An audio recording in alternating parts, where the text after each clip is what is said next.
Okay, thank you, Liliana, and I also want to thank the ICS for the opportunity to speak with you. I will tell you, though, probably right here is the highest concentration of colorectal surgeons in the entire meeting today. Okay, I have no disclosures, and I do apologize for this not being in the official ICS format. So, we're here to talk a little bit about obstetric injuries, acute obstetric anal injuries. So, vaginal delivery, what can go wrong? A lot. So I want to go over just what we all already know and some of the typical classification of obstetrical lacerations. First-degree tear, as we commonly define it, limited to the fourchette and the superficial perineal skin or vaginal mucosa. Second degree goes a little further. The same extends through the perineal muscles and fascia, but not yet to the anal sphincter.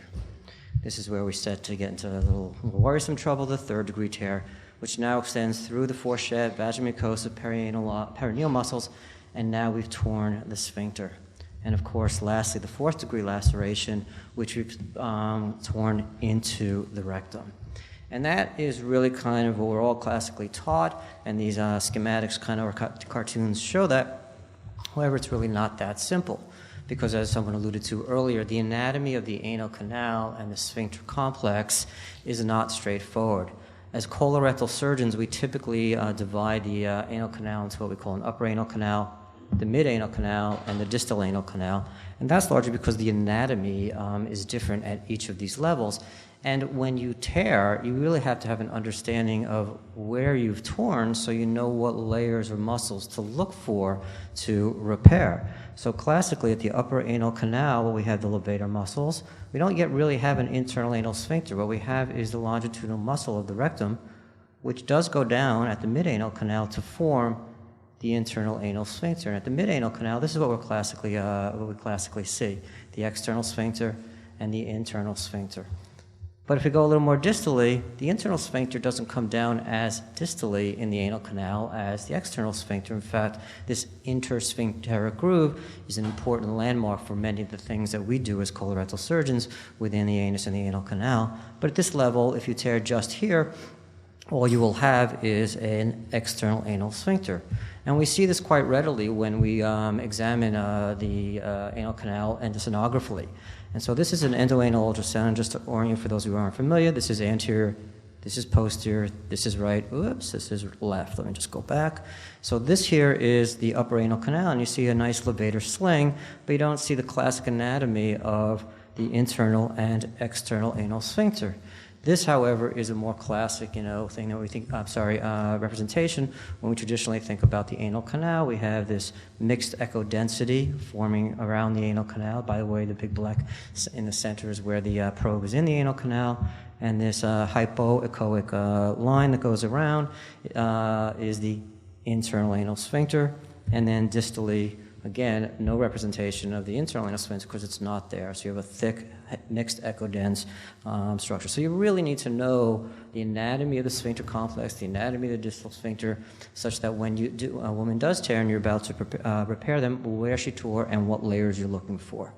So what's the incidence of this? Estimated from 1 to 9, but actually down the road with some good data that with 3D imaging, it really is closer to 11% to get third and fourth degree tears. Why is these important? Because a significant percentage of these women go on to suffer from fecal incontinence. Some of the risk factors, which I'm sure you all know: birth weight greater than 4 kilograms, a persistent OP position, prolonged second stage of labor defined as greater than an hour, shoulder dystocia, any kind of manipulation, whether it be forceps or suction-assisted delivery, a midline episiotomy, induction of labor. And induction of labor is associated because induction of labor basically is associated with all the other factors that I just mentioned, and epidural anesthesia as well. A word about episiotomy, performed medial or medial-lateral. Both are associated with higher rates of a sphincter injury. However, there's a 6-fold higher incidence of a third-degree laceration with first medial-lateral injury. So if an episiotomy is performed, medial-lateral is what is generally recommended. Okay, so that covers the basics. How are we going to fix these injuries? Interestingly, it wasn't until about 2001 when the Royal College of Obstetrics and Gynecologists published kind of a consensus statement with some guidelines as how to repair these tears.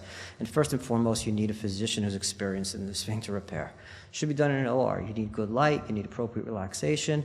In order to get the appropriate relaxation, it needs to be a general or a regional anesthesia.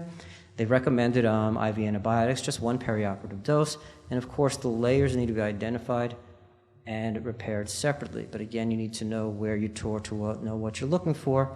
And at this point, they didn't recommend end-to-end or overlapping. It was really your choice or the OB's choice to how to repair.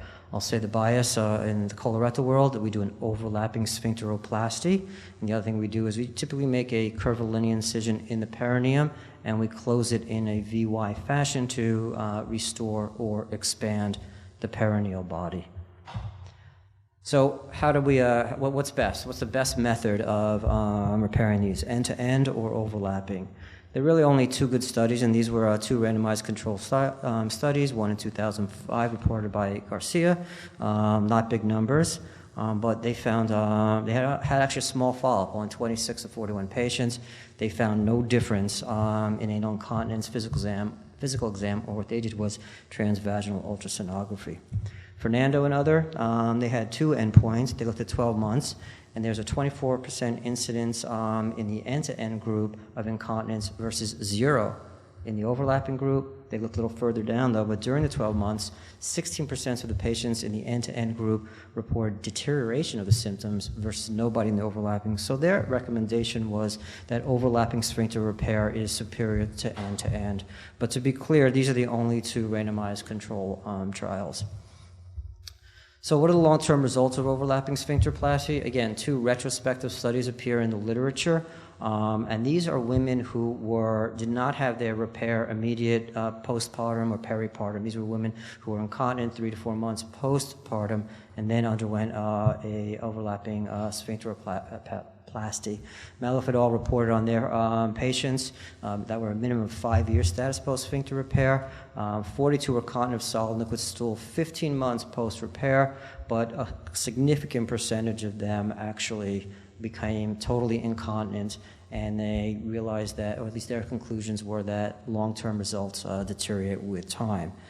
This was a little bit corroborated by Amy Halverson, a colorectal surgeon, and we as colorectal surgeons tend to reference her more than anybody else. But again, 71 patients, median 69 months post-sphincter repair, only 6 or 14% were totally continent. Half of them were incontinent to solid or liquid stool.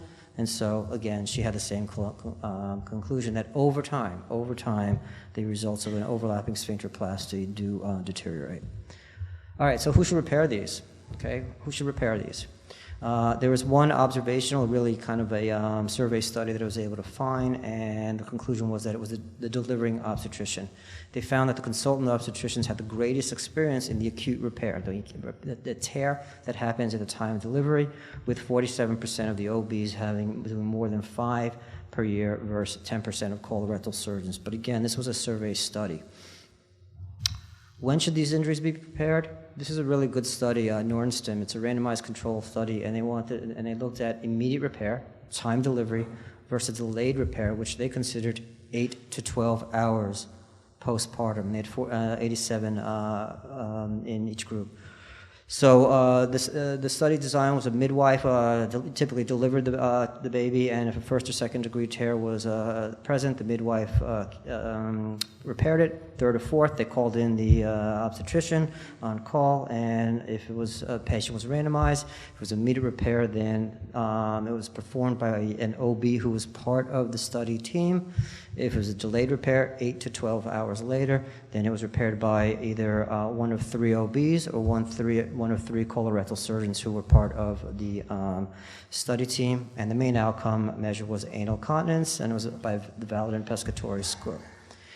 They were done in the OR, one dose of antibiotics and a layered closure, and these were their recommendations for the kind of sutures. They did 2 surveys. One, 98% filled the study out at 6 months, and a full 95% completed the 2 follow-up questionnaires at 12 months. And there was no significant difference in pelvic floor symptoms between the 2 groups. Whether repaired by the qualified OB immediately in the OR, or 8 to 12 hours later by the either qualified colorectal or OB, 8 to 12 hours later, no difference. So in summary, Who should repair these injuries? Someone who knows what they're doing, okay? You need an experienced physician. I don't care what comes at the end of their name, whether it's Uro-GYN, pelvic floor medicine, reconstruction, colorectal, or OB, someone who's inexperienced. When should they be repaired? Since there's no difference in immediate or delayed, again, delayed defined by 8 to 12 hours, don't panic. Take the time to get one of these qualified physicians. Who's ever in your team, you get someone who's qualified, knows what they're doing, bring them to the OR and do the repair. And how? It's really kind of dealer's choice. It should clearly be a layered closure, but I think our preference as colorectal surgeons is definitely overlap, but I think the data is kind of mixed, whether you're more comfortable with end-to-end or overlap. Thank you for your attention.